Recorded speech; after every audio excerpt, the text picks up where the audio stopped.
இந்த ஆளுநர் வந்து கொஞ்சம் அலைய விட்டுக்கிட்டு இருந்தபோது எல்லாரும் என்ன பேசிட்டு இருந்தாங்கன்னா, ஏன் இந்த விஜயை இப்படி அலைய வச்சுட்டு இருக்கிறாங்க அப்படின்ட்டு. திருமாவளவன் நிறைய எம்எல்ஏஸ் எல்லாம், ஃபார்மர் எம்எல்ஏஸ் எல்லாம் பேசும்போது எங்களுக்கே நிறைய மெசேஜ் வருது, விஜய்க்கு சப்போர்ட் பண்ணுங்கன்னு சொல்லிட்டு. பேசாதவன்லாம் பேசுகிறான், ஒரு வாய்ப்பு தான் கொடுங்களேன், நீங்கள் தான் சப்போர்ட் பண்ணுங்களேன் அப்படின்ட்டு. சரி, அப்புறம் கடைசியில் முடிவெடுத்து தலைவர் அறிவிச்சிட்டாரு அப்படின்னு சொல்லிட்டு இருக்கும்போது கவர்மெண்ட் ஃபார்ம் பண்ணியாச்சு.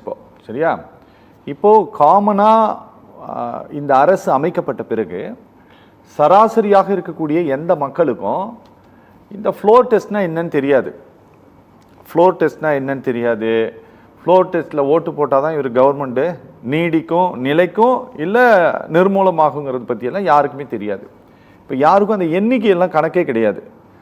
விஜய் சிஎம் ஆயிட்டார், ஓகே, ஆனால் சிஎம் ஆன பிறகு அந்த எண்ணிக்கை அதிகரிச்சிருக்குல்ல சார். நிறைய கர்நாடகாவினுடைய எடியூரப்பா முதலமைச்சராக இருந்தபோது காங்கிரஸினுடைய எம்எல்ஏக்கள் கிட்ட அல்லது அந்த ஜனதா பார்ட்டியினுடைய தேவகவுடாவுடைய பார்ட்டியினுடைய எம்எல்ஏக்கள் கிட்ட விலை பேசினதெல்லாம் ஆடியோக்கள் எல்லாம் கூட நம்ம கேட்டிருக்கோம். சரியா, ஆனால் எதுவுமே அசம்பிளிக்குள்ளே இப்படி வெளிப்படையாக போய் சந்தித்து ஆதரவு கொடுங்கன்ட்டு இன்டைரக்டாக கேட்டு இருந்தது இதுவரை நாடு பார்த்ததில்லை. இப்போ தான் நடந்திருக்குது.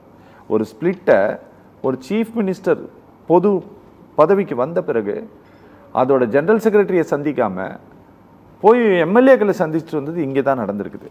இன்றைக்கி திரு இபிஎஸ் வந்து சட்டப்பேரவையில் மிக நியாயமான தன்னுடைய குரலை பதிவு செய்திருக்கிறாரா இன்று? இல்லை, இன்றைக்கி அவர் ரொம்ப நியாயமான குரலை தான் பதிவு பண்ணியிருக்காரு. சட்டம் வழக்கமாக சட்டமன்றத்தினுடைய நடைமுறைன்னு ஒன்று இருக்கு இல்லையா, அந்த நடைமுறை இந்த மரபை மீறின ஒரு செயல் அங்கே நடந்ததாக தான் நான் பார்க்குறேன்.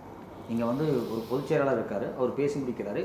அதை தாண்டி இன்னொருத்தருக்கு அந்த ஆப்ஷனை ஏன் கொடுக்கணும், இன்னொருத்தரை ஏன் பேச வைக்கணும்? அது ரொம்ப ஒரு முக்கியமான ஒரு கேள்வி. அந்த கட்சிக்குள்ள முரண்பாடுகள் இருக்கலாம், அந்த முரண்பாடை தனக்கு சாதகமாக பயன்படுத்தி இன்றைக்கி அந்த 2 கட்சியும் உடைச்சி 25 எம்எல்ஏக்களை வந்து சஸ்பெண்ட் பண்ணுற அளவுக்கு அந்த கட்சி போகிற அளவுக்கான நெருக்கடியே விஜய் தான் கொடுக்குறாரு. இன்றைக்கி அந்த நிலைமையை நோக்கி நகர்ந்துட்டு இருக்கு. இப்போ நீங்கள் வந்து கொறடா வந்து ஒரு லிஸ்ட்டு கொடுக்குறாரு, அந்த லிஸ்ட்டு தான் அக்செப்டபிள், அதன்படி தான் போகணும் ப்ராசஸை. ஆனால் அதை மாற்றி அங்கே இருக்கக்கூடிய சபாநாயகர் வந்து வேறொரு முறையை கையாளும் போது அது வருத்தத்துக்குரிய ஒரு விஷயமா இருக்குது. நாம் வந்து சட்டமன்றத்தினுடைய நடைமுறையை வந்து ஃபாலோ பண்ணலை. புதுசாக இப்போ தான் ஆட்சி அதிகாரத்துக்கு வந்து உட்கார்ந்துருக்குறாங்க, வந்து உட்கார்ந்த உடனேயே அதை வந்து மீறுறாங்க அப்படின்னு தான் வேதனையாக இருக்குது.